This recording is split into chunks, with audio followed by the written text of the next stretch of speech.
અમરેલી શહેરમાં ધમધમતા tower road પર આવેલી પંજાબ નેશનલ બેંકની મુખ્ય શાખા બહાર કાર્યરત એટીએમ કેબિનમાં પ્રાથમિક સુવિધાના અભાવે ગ્રાહકો ભારે હાલાકી ભોગવી રહ્યા છે અને બેંક પ્રશાસનની દેખરેખ સામે ગંભીર સવાલો ઉઠ્યા છે।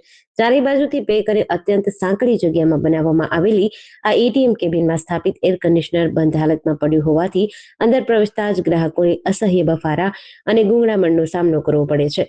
ડિજિટલ અને ઝડપી સેવાઓના દાવા વચ્ચે પોતાના જ નાણાં ઉપાડવા આવતા ખાતેદારો, ખાસ કરીને વરિષ્ઠ નાગરિકો અને મહિલાઓ માટે આ બંધિયાર કેબિનમાં થોડી વાર પણ ઉભા રહેવું જોખમી બની ગયું છે।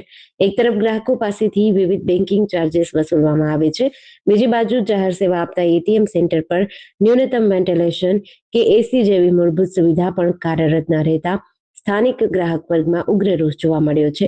જો બેંકના સ્થાનિક બ્રાન્ચ મેનેજર કે સંબંધિત સર્વિસ મેનેજમેન્ટનું ધ્યાન આ સમસ્યા પર નથી પડતું કે પછી જાણી જોઈને ઉપેક્ષા કરવામાં આવી રહી છે તેવા સવાલો પણ ઉઠ્યા છે।